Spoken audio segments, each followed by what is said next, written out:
श्री सीताराम शिखावस्थी के चैनल में आप सभी का स्वागत है। मैं हूं शिखावस्थी। आज इस वीडियो में हम बात करेंगे भाद्रव मास की अमावस्या तिथि के विषय में। देखिए, हिंदू सनातन धर्म में अमावस्या तिथि का बहुत विशेष महत्व होता है। अमावस्या तिथि पितरों के निमित्त होती है। हम अपने पितरों के निमित्त इसी तिथि पर दान इत्यादि करते हैं, तर्पण करते हैं, पूजा पाठ जो कुछ भी करते हैं उससे हमारे पूर्वज प्रसन्न होते हैं, हमें आशीर्वाद देते हैं। तो यह अमावस्या तिथि बहुत विशेष होती है और वही अमावस्या तिथि जब सोमवार को हो तो वह सोमवती अमावस्या के नाम से जानी जाती है और फिर उसी अमावस्या तिथि का और भी ज़्यादा महत्व बढ़ जाता है, वह और भी ज़्यादा पुण्य फलकारी हो जाती है। तो आज इस वीडियो में हम जानेंगे कि भाद्रव मास की अमावस्या तिथि का शुभ मुहूर्त क्या है, कब से यह प्रारंभ हो रही है और इसी अमावस्या तिथि पर सोमवती अमावस्या का शुभ संयोग भी बन रहा है। तो सोमवती पूजन हम लोग किस प्रकार से करेंगे। महिलाएं जो पीपल वृक्ष में पूजा अर्चना करती हैं सोमवती अमावस्या पर, तो उसकी पूजन सामग्री क्या है, पूजन विधि क्या है।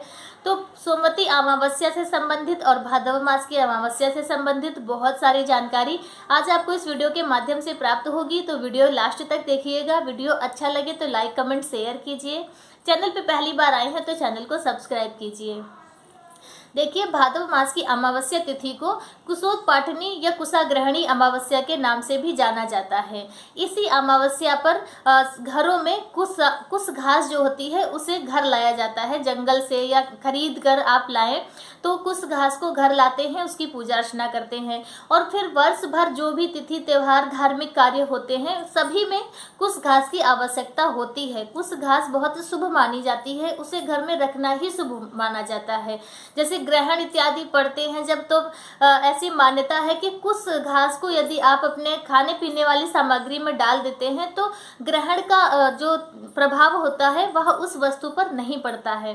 तो कुश घास बहुत ज़्यादा महत्व रखती है। तो इसी अमावस्या तिथि पर कुश घास घर लाने की मान्यता रहती है कि आज के इस तिथि पर आपको कुश घास अपने घर लाना चाहिए, उनकी पूजा अर्चना करके उसे अपने घर पर रखना चाहिए। अभी आगे जैसे पितृपक्ष आएगा तो उसमें भी कुश घास की बहुत ज़्यादा आवश्यकता होती है।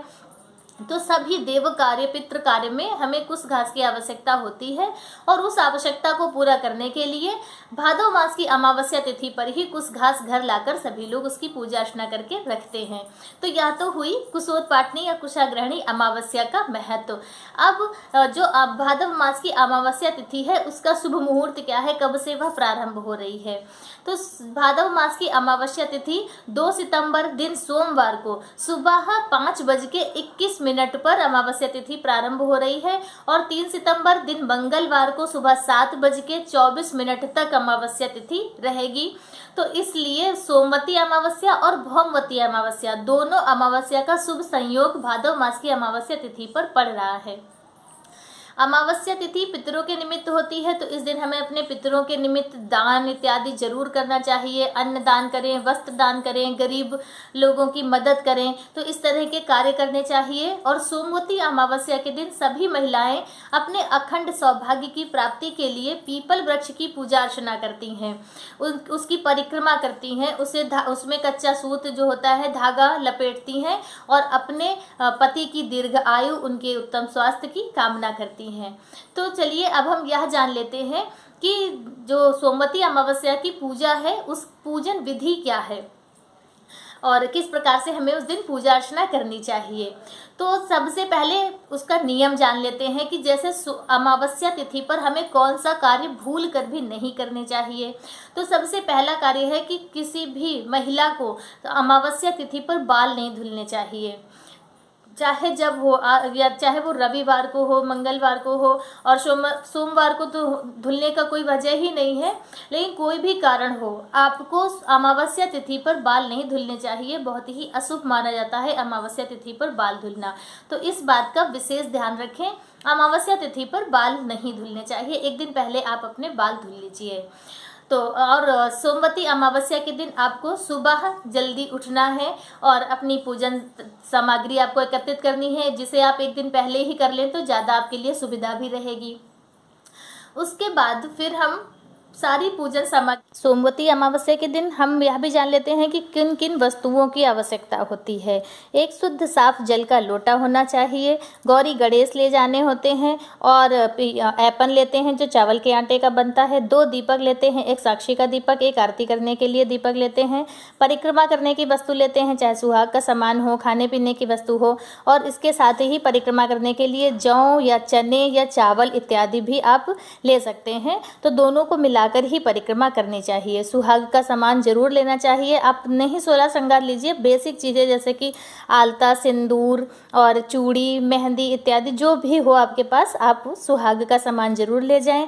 पीपल वृक्ष पे जनेऊ जरूर पहनाएं और कच्चा सूत बिल्कुल ना भूलिएगा ले जाने के लिए। कच्चा सूत का बहुत ज़्यादा ही महत्व होता है, तो इसलिए कच्चे सूत को लेकर जाएं और उसकी परिक्रमा करें। हम लोगों के यहाँ 9 या 11 की संख्या में परिक्रमा की जाती है। आपके यहाँ जैसे की जाती हो आप उस तरह से कर सकते हैं। तो यह वस्तुएं हुई जो आपको पूजन सामग्री में आवश्यकता होगी। तो इन सब वस्तुओं को आप देख लीजिए और इन सब को आप अपनी पूजा की थाली में ज़रूर शामिल कीजिए। सामग्री अब पहले एकत्रित कर लेते हैं। अब हम पूजा विधि जानते हैं कि किस प्रकार से हमें पूजा करनी है। आपको सुबह ब्रह्म मुहूर्त में स्नान करना है और अच्छे से 16 श्रृंगार करके तैयार होना है। तो जैसे कि और यह भी मान्यता है कि सोमवती अमावस्या की जो पूजा है वह जल्दी करनी चाहिए। सुबह जितनी जल्दी हो सके उतनी जल्दी कर लेना चाहिए और राहु काल का भी विशेष ध्यान रखना चाहिए। और सोमवार को राहु काल जो होता है वो 7:30 से 9 के बीच में होता है। तो या तो आप प्रयास कीजिए कि राहु काल लगने से पहले ही आप सोमवती अमावस्या की पूजा कर लें, और यदि किसी भी कारण से आप नहीं कर पा रहे हैं तो फिर 9 बजे के बाद आप सोमवती अमावस्या की पूजा कीजिए। क्योंकि यहाँ देखिए जो पूजा पाठ होता है तो उसमें नित्य पूजा होती है, रोज की होती है, तो उसमें इतना नहीं ध्यान देते हैं, लेकिन जो विशेष पूजा होती है उनमें राहु काल का ध्यान देना चाहिए, क्योंकि यह शुभ योग नहीं माना जाता है, अशुभ योग माना जाता है। तो आप उसका ध्यान दे लीजिए और आप अपनी 16 श्रृंगार करके आप पहले तैयार हो जाइए और फिर हम पूजा अर्चना करते हैं। यदि आप पीपल वृक्ष की पूजा अर्चना करते हैं तो बहुत अच्छी बात है, क्योंकि अमावस्या तिथि पर पीपल वृक्ष का बहुत विशेष महत्व होता है। साक्षात श्री हरि नारायण पीपल वृक्ष में वास करते हैं, हमारे पूर्वज भी उसमें वास करते हैं, तो इसलिए पीपल वृक्ष में पूजा अर्चना बहुत करना ज़्यादा शुभ माना जाता है। यदि किसी भी कारण से आपको पीपल वृक्ष ना मिले तो जो विधि हम पूजा की बताएंगे, सेम विधि से आप तुलसी माता में भी पूजा अर्चना कर सकते हैं। सबसे पहले आपको पीपल वृक्ष के नीचे जाना है और आप एक शुद्ध लोटे में आपको जल ले जाना है। बड़े लोटे में जल लेकर जाइए ताकि अच्छे से आप उनको जल चढ़ा सकें। और उस जल में आपको कच्चा दूध मिलाना है, गुड़ डालना है और तिल डालने हैं। जो काले तिल आते हैं वह डाल लीजिए। और उसके बाद फिर आप, क्योंकि नारायण भगवान का वास माना जाता है, तो इसलिए आप तिल डालकर यदि उनको जल सिंचन करते हैं तो ज़्यादा अच्छा और शुभ माना जाता है। और तिल डालकर फिर आप हो सके तो परिक्रमा करके जल चढ़ाइए। यदि भीड़ है, आप नहीं कर सकते हैं, तो उसी एक ही जगह पर खड़े होकर घूम घूम कर आप 7 बार जल चढ़ाइए पीपल वृक्ष की जड़ में। और उसके बाद जल चढ़ाने के बाद आप या तो सोना धोबिन जो होती हैं उनकी प्रतिमा आप उसी जड़ में उसी ऐपन से बना लीजिए। जो चावल का ऐपन आप लेकर जाएंगी पूजा में, उसी से आप सोना धोबिन की प्रति उनका चित्र बना लीजिए। एक पुतला जैसा बना लेते हैं, चेहरा हो, हाथ हो, पैर हो, इस तरह से। और या फिर जैसे कि हम लोगों के यहाँ पे हम लोग गौरी गणेश की स्थापना करते हैं और पीपल वृक्ष में थाप लगाकर पूजा अर्चना करते हैं। तो यदि आपके यहाँ बनाई जाती है तो आप उसे बनाकर फिर पूजा करें। हम लोगों के यहाँ हम लोग सोना धोबिन नहीं बनाते हैं, पीपल वृक्ष में थाप लगा देते हैं और गौरी गणेश की स्थापना करके वहीं पर पूजा अर्चना करते हैं। तो सोना धोबिन बना ली और उसके बाद फिर उन्हें और वस्त्र इत्यादि पहना देते हैं। जैसे कि आप चुनरी ले गए हों, रुमाल ले गए हों, ब्लाउज पीस ले गए हों, या ऐसे ही छोटे छोटे कतरन वाले कपड़े ले गए हों, तो जो भी हो आपके पास, आप सबसे पहले उन्हें वस्त्र पहना दीजिए। और सभी पूजा प्रारंभ करने से पहले दीपक जरूर जला लीजिए। पूजा में 2 दीपक लेकर जाइएगा, एक साक्षी वाला दीपक और एक आरती वाला दीपक। तो दीपक जलाकर आप सोना धोबिन बनाइए। पीपल वृक्ष में 5 या 7 थापे जरूर लगाइए और उसके बाद सभी में सिंदूर लगा दीजिए। और सोना धोबिन या गौरी माता की स्थापना जो आपने की है उन्हें वस्त्र पहना दीजिए। और उसके बाद सबसे पहले कच्चे सूत से परिक्रमा करते हैं। कच्चे सूत से परिक्रमा हम लोग 9 या 11 की गिनती में करते हैं और कहीं कहीं पर 108 सूत से ही परिक्रमा करते हैं। तो यदि आपके यहाँ पर होता हो तो आप कीजिए। हम लोगों के यहाँ पर कच्चे सूत से हम लोग 9 या 11 की संख्या में ही परिक्रमा करते हैं। कच्चे सूत से परिक्रमा करने के बाद फिर संपूर्ण चीज़ें जो हम लोग ले गए हैं, चंदन, अक्षत, सुहाग की सामग्री, फल, मिठाई इत्यादि जो कुछ भी आप ले गए हैं, वह पीपल वृक्ष की जड़ में और जो आपने सोना धोबिन या गौरी माता की स्थापना की है उसमें आप चढ़ा दीजिए। सब कुछ चढ़ाने के बाद फिर धूप दीप करते हैं। धूप दीप करने के बाद और उसके बाद फिर हम लोग वो परिक्रमा फेरी देते हैं। फेरी आप अपनी स्वेच्छा अपने सामर्थ्य के अनुसार दीजिए। नियम 108 फेरी का है, लेकिन आपकी जैसी सामर्थ्य हो, जैसा आपके पास समय हो, उस हिसाब से आप कीजिए। 11, 21, 51, 108 जो भी संख्या आपको जिस संख्या में आप कर सकते हो कर लीजिए। कोई बाध्यता नहीं है। देखिए पूजा पाठ में हमारे यहाँ बाध्यता नहीं होती है कि नहीं आपको 108 ही करनी है। जैसी आपकी सामर्थ्य हो वैसा आप कीजिए। फेरी करने के लिए हमेशा 2 वस्तुएं लेनी चाहिए हाथ में। जैसे आप जिस वस्तु का आप दान कर रहे हो, फेरी करने के लिए फेरी देने के लिए चीज़ें वस्तुएं लेते हैं। जैसे सुहाग की सामग्री बहुत लोग लेते हैं, बहुत लोग खाने पीने की चीज़ें ले लेते हैं। तो जो भी सामग्री आपने ली है वह होनी चाहिए और उसके साथ में हम लोग जौ लेते हैं। जौ जो आता है उसे लेकर फिर हम लोग परिक्रमा करते हैं।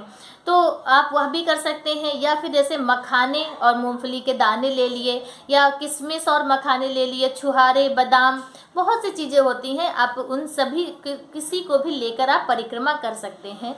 तो वह परिक्रमा हो गई आपकी। परिक्रमा करने के बाद फिर कथा करते हैं। कथा भी मेरे चैनल पे है, आप कथा जरूर सुनिएगा। कथा सुनना बहुत ही शुभ माना जाता है। सोमवती अमावस्या के दिन कथा सुनिए और फिर आरती कीजिए। आरती हो सके तो जो 30 बाती बनती है 30 दिन की, यानी कि 60 बातियों का दीपक जलाना चाहिए। और यदि नहीं हो सकता है तो आप 5-7 बत्ती जलाकर भी आरती कर सकते हैं। आरती कीजिए। आरती करने के बाद फिर आप भगवान से क्षमा प्रार्थना कीजिए। अपने अखंड सौभाग्य की कामना कीजिए, प्रार्थना कीजिए कि माता सोना धोबिन गौरी माता आपको अखंड सौभाग्य की प्राप्ति कराएं। तो इस प्रकार से आपको सोमवती अमावस्या के दिन पूजा अर्चना करनी है और आशीर्वाद प्राप्त करना है। सोमवती अमावस्या से संबंधित और एक बात का विशेष ध्यान रखिएगा, जब आप लोग पीपल वृक्ष की पूजा अर्चना कर लें, उसके बाद जैसे आप कहीं भी जाएंगे पूजा करने, उसके बाद आप घर आएंगे तो रास्ते में कहीं ना कहीं कोई बाबा भोलेनाथ का मंदिर जरूर आपको मिलेगा। सोमवती अमावस्या के दिन भोलेनाथ की पूजा करना बहुत ज़्यादा पुण्य फलकारी माना जाता है। तो फेरी देकर जब आप आएँ तो भोलेनाथ के मंदिर में दर्शन करने उन्हें 1 लोटा जल जरूर चढ़ाएं। बहुत ही अच्छा होता है। आपकी पूर्ण पूजा समझ लीजिए कि पूर्ण हो जाएगी। तो यह कार्य आप बिल्कुल ना भूलें। आप भोलेनाथ के मंदिर सोमवती अमावस्या के दिन जरूर जाएं। फिर पूजा अर्चना करके आप अपने घर आएँ। जब आप अपने घर आएँ तो अपने घर के जो मुख्य दरवाजे पर भी जरूर पूजा करें। उस दिन पूजा करके फिर आप अपने घर में प्रवेश करें। जो ऐपन आपके पास है अच्छे से आप दोनों तरफ अपने घर के मुख्य दरवाजे के दोनों तरफ स्वास्तिक बना दीजिए। सिंदूर से बिंदियाँ लगा दीजिए। थोड़ा सा घी गुड़ जो भी हो आपके पास लगाकर और आचमन कर दीजिए। बहुत अच्छा होता है, बहुत शुभ होता है। और सोमवती अमावस्या का इतना शुभ दिन है तो यह कार्य भी जरूर करें। आपके घर में सदैव मंगल हो, खुशियां खूब आपके घर में आए। हम भी यही कामना करते हैं। जितने लोग हमसे जुड़े हों भगवान उनके घर में कभी कुछ गलत ना हो, हमेशा शुभता और खुशियां ही आती रहें। आज का वीडियो मेरा बस इतना ही। वीडियो मेरा कैसा लगा कमेंट करके ज़रूर बताएं। मिलते हैं दूसरे वीडियो में किसी दूसरी जानकारी के साथ। तब तक के लिए श्री सीताराम।